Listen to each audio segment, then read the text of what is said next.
Hello everyone.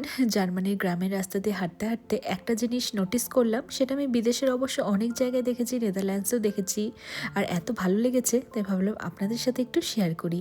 এই যে দেখুন, আমি একটা বাড়ির পাশ দিয়ে যাচ্ছি, এমনকি আমরা যে হোমস্টেটায় রয়েছি সেখানেও বাড়িগুলোতে না মানে আলাদা করে যে আমাদের দেশে কংক্রিটের মানে ইটের ওইসব প্রাচীল দেওয়া থাকে, এখানে কিন্তু তেমনটা নয়। দেখুন, প্রাচীল বলতে যে ঝাউ গাছগুলো হয় সেই গাছগুলোকে কাটিং করে করে বিশাল উঁচু বানিয়ে প্রাচীল বানিয়েছে। আর নিচের গোড়ার দিকে একটু যেহেতু ফাঁকা থাকে, আমার মনে হয় নিচ দিয়ে যদি কেউ ঢুকতে না পারে সেজন্য এই যে দেখুন নিচের পোর্শনের দিকে সাইডে কাঠের ব্যারিকেড দিয়ে দিয়েছে। এই যে আমরা রাস্তাতে হেঁটে চলেছি তার দু সাইডের মানে প্রত্যেকটা বাড়িতেই এরকমই সিস্টেম রয়েছে। আর এগুলো প্রায় কংক্রিটের প্রাচীলের মতোই, কেউ ভেদ করে হয়তো ভেতরে যেতে পারবে না।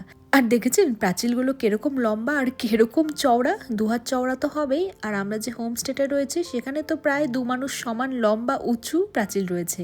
আমি জানি না এগুলোকে কাটিং করে এরকম শেপ দিতে কতটা খাটনি, কতদিন ধরে কতটা সময় দিয়ে বানিয়েছে, বা এগুলো কি রেডিমেডই পাওয়া যায় এইভাবে এনে সেট করে, আমার ঠিক জানা নেই। তবে এত ভালো লাগলো দেখে জিনিসটা, তাই ভাবলাম আপনাদের সাথে একটু শেয়ার করি।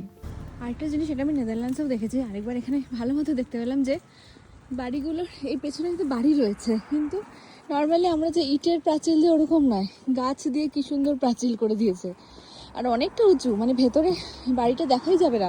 এই যে দেখুন, এই যে এদিকে বাড়ি রয়েছে, আবার বিভিন্নভাবে কাটিংও করেছে, কোনোটা এরকম ওভাল শেপের, কোনোটা চারকোনা। তো বেশ সুন্দর। ইট দিয়ে আর প্রাচীল দিতে হবে না, এইভাবে গাছ দিয়ে প্রাচীল দিলেই হয়ে যাবে।